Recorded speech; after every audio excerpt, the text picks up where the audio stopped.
Welcome back, YCN Sports Talk. Jeremy Stout, Andrew Zerhide. We are here in Claremont, New Hampshire at Ramonto's. Obviously, we got into the pizza. It's delicious. We got garlic knots.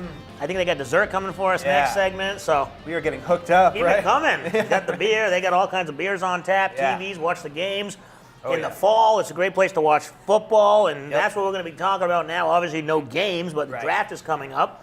Patriots, they lost the Super Bowl. Obviously, they've got some rebuilding to do. We'll get into free agents, but where do they target in the draft? They do have some holes. I mean, they're Super Bowl runners-up, but you can't sleep. You got to keep doing your homework. Yeah, well, we've been hearing a lot of people say the past thing they're going to try to target a quarterback, try to get maybe like a kind of Garoppolo replacement, obviously a eventual Brady replacement, maybe.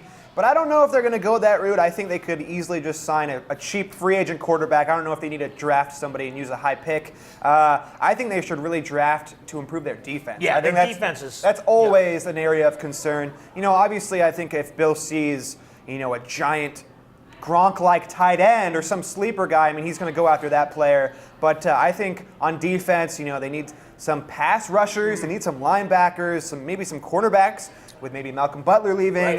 So I think defensively, I think that's probably the area they're going to target. Well, that's the thing with the draft. You've got to target certain positions, but you don't want to fall in love with a position because if you see somebody like a Gronk or an offensive lineman who fell down 3 or 4 spots or a couple rounds or whatever, you got to go after him and grab him because sometimes the value's there and you'll figure it out later on. So with that being said, though, I do agree with you. I think that defensive, like a linebacker or maybe an outside edge rusher. They obviously, we saw some problems they have, and they've got some injuries. But also that secondary, that could use some work. Obviously, we saw in the Super Bowl, whether you believe what you hear or not, Malcolm Butler playing or not. I don't even know how much Malcolm Butler would have made a difference. I mean, they do have a few problems, but the Malcolm Butler thing, we'll get onto that as we talk about free agents. He's obviously a free agent. Is there no chance he's coming back? What do you put your percentage chance of just how everything ended that season? I think the only way Malcolm Butler comes back is if the Pats offer him way more money than any other team, which is just not going to happen. I mean,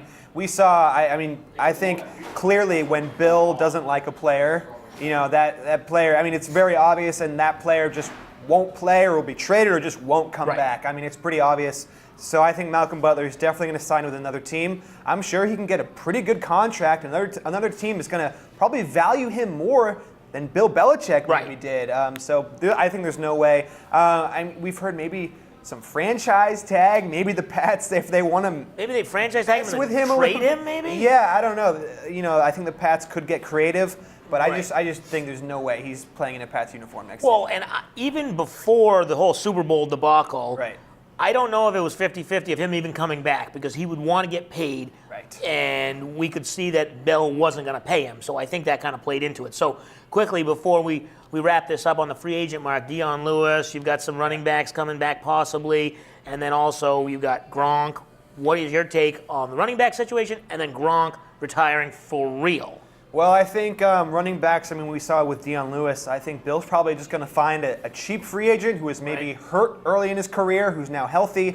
Because running backs really get injured pretty easily. So I think Bill will probably just find somebody we probably haven't heard of too much, but then that player will probably perform pretty well during the season. With Gronk, I'm really worried about Gronk. I think he might retire. I think it's a really good chance he'll retire.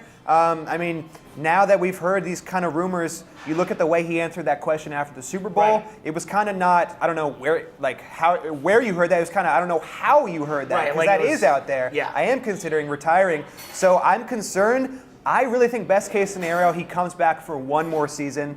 I think the Pats could make a pretty good pitch to him to convince him to come back for one more year. But I'm concerned. I definitely am. Yeah, I agree with you. I think he comes back for one more year, and we're going to come back for one more segment. I think we got desserts over there, so they'll bring those over during the break. We'll take a break. We'll come back, wrap it up. We got some local high school basketball talk as well. You're watching YCN Sports Talk.